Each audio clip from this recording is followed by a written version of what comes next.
Hello everybody, Mailman here from Go Productions. I got my second coyote the other night. We're going to break into that one now. I already talked about the placement of the IR. I went back in, took that first coyote. Now, one of the things that happens on a couple farms that I know of, I see it a lot, and maybe you've seen it as a coyote hunter, maybe you haven't.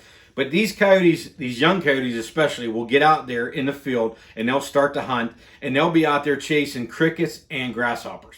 And then they'll get occasional mouse. So I talk about that a lot, but I got a lot of footage of it now. The other night, whenever I took my first coyote, I was coming back to my vehicle, and I got up on top of the ridge coming back. I'm about 700 to 800 yards away from my vehicle. I can see my vehicle in my thermal scanner.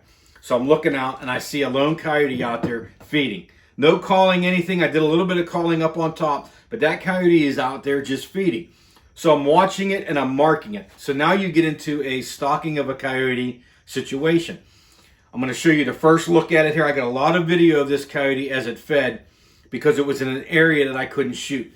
So as I'm talking here, I'm going to throw up some video. First one is probably 600 yards away. You're going to see my vehicle in there, and then you're going to see that coyote feeding around my vehicle right up into this area of higher weeds.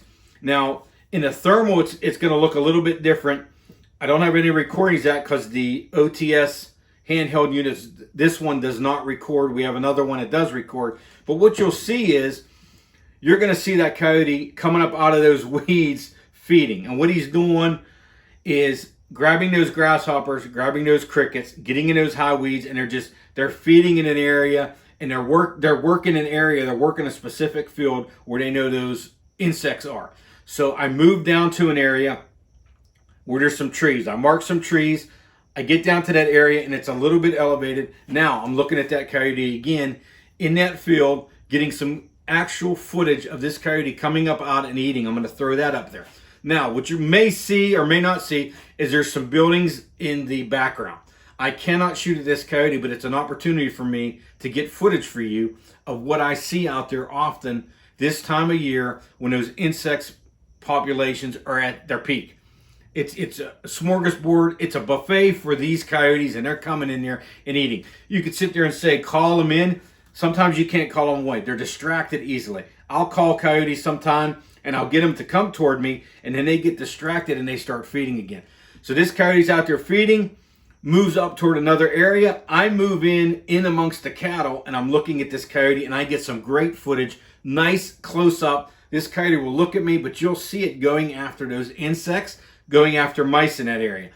Now, it's getting late. I got to get home. So what I decided to do is just chance it.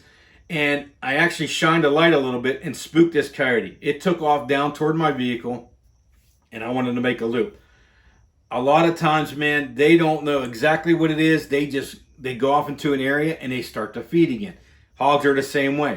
If you spook them out of an area sometimes where you can't shoot, you're too close to a house, they'll go out there, they'll stop 200, 300, 400, 500 yards. Coyotes tend to go a little bit farther. So I made a loop going down toward my vehicle, and I get down there to another place, good vantage point, and this coyote comes within 25 yards of me, but downwind side of it, which is good. The coyote circles back around, and he's actually moving back up into the area where he's feeding on those insects. What I do is I sit there and I wait, and I'm looking in my thermal. That's one thing I love about having these thermals with your night vision. I'm not shining that light, possibly spooking them. So I'm on my tripod aimed this way, and I'm just watching that coyote 25, 30 yards from me, and it turns and goes out, and you're going to see, then I make my move. So I'm always watching with my thermal scanner. The best thing about a thermal scanner, man, is I'm watching that animal react to me. I get to know when to make my move, and I waited till that coyote went off, faced away from me, is moving away from me. I spun on my tripod, took this nice shot, and I got another great video because I mounted that IR right. I put that little extender on there. Great video, great slow motion video. Some of my best video with the ATN LTV. Check out this kill at the end. We had some footage here for you already. More to come. We are slaughtering the coyotes right now. They're everywhere. If you can get out there with those. And just keep those things in mind.